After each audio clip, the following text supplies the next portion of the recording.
नमस्कार, मैं हूं मुकेश शर्मा। आप देख रहे हैं राग टीवी। आइए नजर डालते हैं आज की खास बुलेटिन पर। आप सब मेरे बुलावे पर पधारे, इस बात के लिए मैं आप सबको धन्यवाद भी देता हूं और आपका स्वागत भी करता हूं। ये जो प्रेस कॉन्फ्रेंस मैं कर रहा हूं, ये मेरा फ्यूचर का है। मुझे फ्यूचर में क्या करना है। मैं 14 अक्टूबर को, तब तक सब काम निपट लेंगे, हर पार्टी के टिकट वगैरह सब डिसाइड हो जाएंगे। 14 अक्टूबर को स्टेडियम भी मुझे मिल जाएगा, क्योंकि आचार संहिता लगेगी, तो उसके बाद स्टेडियम लेने में कोई दिक्कत नहीं रहेगी। तो 14 अक्टूबर को बहरोड की सबसे बड़ी विशाल रैली करने जा रहा हूं, दिन के 11 बजे स्टेडियम के अंदर। वो रैली का पर्पज क्या है कि अभी मैं 2-3 दिन से आप लोगों का सबका वो देख रहा हूं कि कहीं फूल बरस रहे हैं, कहीं कुछ बरस रहा है। अगर बहरोड की जनता जागृत नहीं हुई, फैसला तो जनता लेना है, और बहरोड की अगर जनता जागृत नहीं हुई तो मैं सोचूंगा कि हमारी कहीं ना कहीं कमी रही है। तो मेरा मन है 5 साल के अंदर माननीय विधायक जी के कार्यकाल में, राजस्थान सरकार के कार्यकाल में, हमारे बहरोड में जो भी घटना घटी है, चाहे वो विकास के काम हो, चाहे कोई पुलिस की अराजकता का मामला हो, चाहे सड़कों का मामला हो कि कब सड़क का पैसा मंजूर किया, कितना पैसा लगा, कितना डामर लगाया, कितना डामर खाया गया, चाहे वो पेड शिफ्टिंग का मामला हो कि कितने टोटल टेंडर छूटे, किसके नाम छूटे, कौन किसका नेता का रिश्तेदार था, किसने पैसे डकार लिए, कितने पेड़ उसमें है या नहीं है, कि वो सूखे पेड़ थे वो भी खा गए। उसके बाद पानी की जो जेजेएम की है, जो अपने यहाँ अभी छापा भी पड़ा था, इसके अंदर भी वो भी सब घोल मथोल सा ही हो रहा है, कोई रिजल्ट नहीं आ पाया। कि कहते हैं ना, वो खुद ही अपने उसी में इन्वॉल्व हो जाना। तो ये सब भी वो सब मैं निकलवा रहा हूँ। कितने भारत सरकार से पैसे आए इसमें, कितने राजस्थान सरकार ने पैसे, क्या क्वालिटी लगी, क्या क्वालिटी के टेंडर होने चाहिए थे, क्या इंटरनल इन्होंने क्या दबाया है, वो कौन सी कंपनी का दबाया है, जो बहुत बड़ा अपने आप में घोटाला है। फिर इसी तरह से बच्चों के किट के बारे में बोलते हैं सभी लोग, तो मैंने खुद ने अपनी आंखों भी देखा बदलते हुए। मैं खुद भी जाकर उस चीज़ को रोका है, कितना उठा, कितनी जगह बदले गए, वो सब प्रमाण इकट्ठे करवा रहा हूँ। फिर जिसका मैंने आरटीआई लगाई थी वो निकलवाई, फिर हर जगह से मैं निकलवा रहा हूँ, हर सरपंच से भी कोशिश कर रहा हूँ लेने की। कि कितना रियल में उस टाइम में दलित समाज को आटा बांटा गया है, एसटी और एससी को। कितना रुपए का किस किस कंपनियों से पैसा आया, काफी जगह हम कामयाब हो गए उन चीजों को लगाने। कितना सरकार से उठा, कितना विधायक कोटे से आया, एक सच्चाई रखने के अंदर वो भी आ जाएगा। फिर मेरे टाइम कार्यकाल के बाद में बहरोड के अंदर कितने शराब के ठेके चले, कितनी अवैध कॉलोनियां कटी, अवैध कॉलोनियों में कितने बार स्टे हुआ, कितनी बार फिर विधायक के को पैसे देने के बाद उन स्टे को हटाया गया, किसके कहने से हटाया गया कि 4 दिन में स्टे हो जाए और 4 दिन बाद खुल जाए। कहीं पेशियां पड़ती, गांव को एक आदमी स्टे के लिए 1 साल तक घूमता रहता है। तो उसमें किस किस कॉलोनी में कितना कौन कौन नेता शामिल है, काफी जगह मैंने निकलवाया, मैं ताजुब रह गया, बहुत नेता शामिल है। जो फिर इसी तरह से नौजवानों के रोजगार की बात, पिछले बार बलजीत को जो राज मिला था वो एक ही बात थी, मैं सब मंत्री था, जबकि मैंने यहां पर मेले लगवाए। अब कंपनी पैसा देती है, उसमें तो मैं बढ़ोतरी करवा नहीं सकता, कोई नहीं जाए वो तो मेरी बस की बात नहीं, पर सबसे बड़े राजस्थान के मेले यहां लगवाए। मैंने वो काम किया, जैसे अभी सीआईएसएफ का मेरे एमपी कार्यकाल में, हर एमपी कह देता है मैंने बड़े बड़े काम किए, पर सीआईएसएफ का ये मैंने उस टाइम सेंटर खुलवाया। आज वो अपने आप में इतिहास बन गया बहरोड का, पूरी दुनिया के मापदंड पर आ गया, जब जब चाहे भर्ती होती रहती है। यहां 2 काम इतने बड़े थे, पर बिना पढ़ा लिखा आप विधायक बनाओगे, खाली थूक बखेर लो और बड़बोलापन बोल लो और गाली दे लो, इससे तो कोई बात बनेगी नहीं।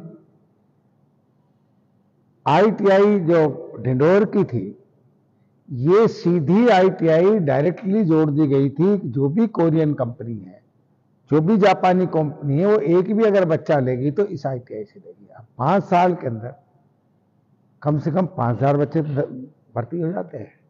सब कुछ तैयार पड़ा हुआ है, केवल डॉक्टर असद का नाम ना हो जाए। इसी तरह एक कभी आप लोगों ने भी नहीं ध्यान दिया, जबकि मैं चिल्लाता मर गया, कि ये टाई अप हुआ था राजस्थान सरकार का जापान गवर्नमेंट का, कि Japan India manufacturing institute Deccan के उसके अंदर परमिशन से वो होना था। बिल्डिंग बन गई, पहले दिन विधायक जी वहां नेतागिरी पहुंच गए, तो उन्होंने दादागिरी नहीं होती इसमें कंपनी की, दादागिरी कारण उसको चलाया नहीं। 30,000 बच्चों का, उसमें 30,000 बच्चों का भर्ती होनी ही होनी थी। बिल्डिंग उनकी थी, रियायत हमने दी, खर्चा हम दे रहे थे, नौकरी पूरे वर्ल्ड में मिल रही थी, उसकी तरफ किसी ने ध्यान नहीं दिया आज तक। इसी तरह से जो रोजगार की बात करते हैं कि दुनिया में दौड़ लगावे, घर के अंदर रोजगार के साधन थे उनको बंद रखा। ये कोई इससे बड़ा न्याय क्या होगा? इसी तरह से बड़ा जोर शोर से चला। अगर सही रिपोर्ट देखी जाए, मैं खुद कैबिनेट में था, जिले खुले नहीं, क्योंकि राजस्थान के तो राजस्थान का पूरे का फैसला होता है, एक का आदमी का तो हो नहीं सकता, पर हमारा बहरोड ही क्राइटेरिया में आ रहा था। कोटपुतली तो किसी क्राइटेरिया में आता ही नहीं था। बहरोड को मेरे टाइम में कैबिनेट ने फाइनल कर लिया था, पर अब आप इससे बड़ी मूर्खता क्या बात होगी कि साहब कोटपुतली जिला बना दिया, कोटपुतली जिला बना दिया, बहरोड क्या मिला? तो बहरोड तो तहसील उस कोटपुतली में जोड़ना था, तो वैसे ही नाम रह जाता। बहरोड का नाम तो अजर है, अमर है, इसका नाम कोई क्या अमर करेगा? पर सब कुछ तो शिलान्यास तो वहां होगा, वो भी 15 किलोमीटर और उधर। बिल्डिंग तो वहां बनेगी, पैसा वहां का मंजूर हो गया, तो यहां के लोगों को तो कोई मतलब ही नहीं रहा अलवर, बल्कि सीधा रास्ता था। अब इसमें तो उनको दिक्कतें और आएंगी, वो अपना खत्म कर दिया हमने सब कुछ। इससे बड़ा नुकसान नहीं होता कि मैंने उप तहसील बढ़वा दी। एक जिले के अंदर सारी तहसील आ जाती ना, सारे एसडीएम कार्यालय आ जाते ना। ऐसे कोई तमाशा बना दिया। अब जैसे तिजारा जोड़ दिया, गहलोत जी नाम जोड़ दिया, केवल संदीप कुछ करने, किशनगढ़ भी था, फिर पैसे लिख देता, खैरताल किशनगढ़ तिजारा। तो अब नाम लिखने से नाम, बहरोड तो अपना आप में तहसील है ही है। अब कोटपुतली जिले के अंदर आपका मानसूर भी आता है, तो उसका नाम थोड़ी मिट गया, बस रियलिटी में हम जाते नहीं है। कैसा हमने जिला अस्पताल बना दिया। कभी तो आप लोग भी विजिट करो। मैं जाकर आया 4-5 दिन पहले, क्या परिवर्तन आया? एक पैसे का परिवर्तन नहीं आया, एक पैसा लगा नहीं एक्स्ट्रा। नाम जिला अस्पताल हो गया, नाम नगर पालिका हो गया, कर्मचारी उसमें है नहीं। नाम नगर पालिका बड़ौद खोल दी, वो पंचायत में जो कर्मचारी थे उनसे वंचित रह गए हम लोग। तो केवल राजस्थान सरकार ने तो धूल झोंकी, पर बलजीत ने करम, ये सड़कें देख लो, बार बार चिल्ला रहे हैं हम सड़कें, ये तो चालू करा के बजट दे के गया था। एक टैंकर 45 से 55 लाख रुपए का आता है, एक टैंकर। तो इसमें कितने टैंकर वो खा गए डामर के, पूरा का पूरा। ये पीडब्ल्यूडी वाले इन्वॉल्व है।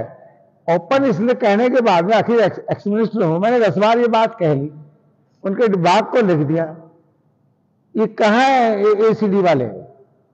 आम आदमी को जांच कर लेते, जहां करोड़ों रुपए घोटाला है वहां पर वो जांच नहीं कर रहे। मैंने बच्चों के खेल के अंदर किट बदलते हुए देखे। कहां गई वो कमेटी की रिपोर्ट? कहां गई वो एसीडी? तो इस तरह का गहलोत ने तो वो काम किया है कि मेरी सरकार है, तुम्हें जो लूटा जाए लूट लो। जो बोला, पहली बार ऐसा हुआ, उसको एक अकाउंट में उठा के बंद करा दिया। अराजकता का माहौल। बोला वीसीआर नहीं कटेगी, सजा वीसीआर कटी। खुद ही बिजली की चोरी पकड़ा गया, और किसी को क्या कर लेता विधायक। इसी तरह बोला मुआवजा 1 मण मिलेगा, विधायक जी लेके जा रहे हैं। अरे वो भी लगता है खुद ही डकार को खा गए हो किसानों को मुआवजा। हम ढूंढ लाओ कहीं मिला हो तो एक आध के अंदर।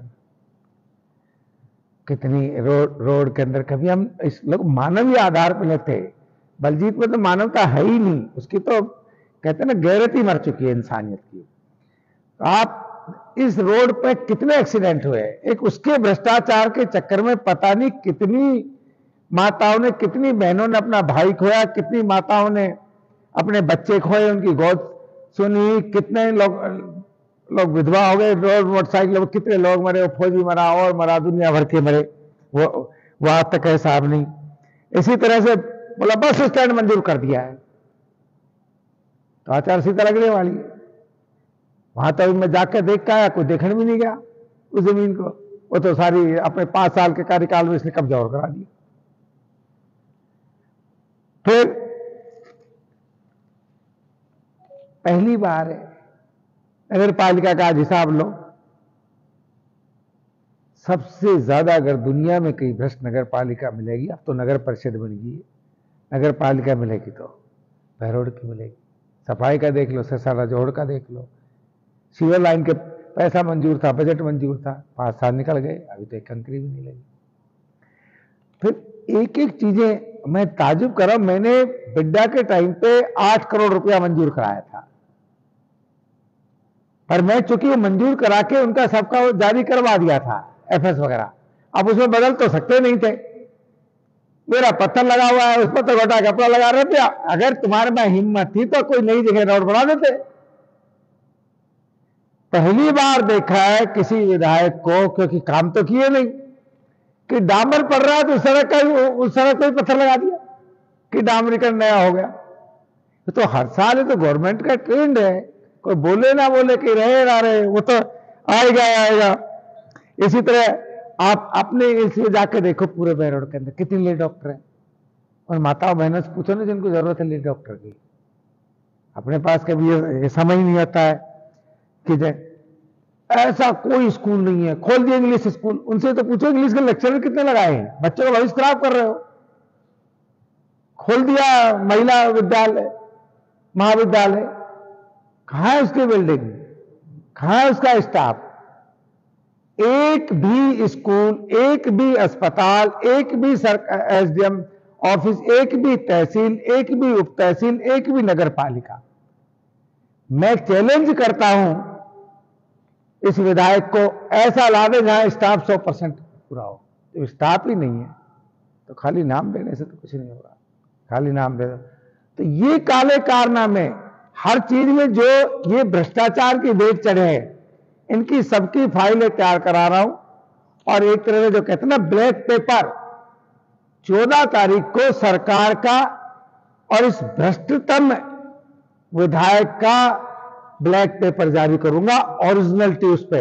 और ये जो गांव के लोग हैं ना, इनसे मैं तो आग्रह ही कर सकता हूं कि इस तरह का जो सबसे भ्रष्ट विधायक हो, जिसके कारनामे सबसे ज्यादा भ्रष्टाचार के हो, जिसने बहुत गलत काम किए हो, उस पर फूल बरसा रहे। इसके ऊपर तो पत्थर बरसाने चाहिए थे।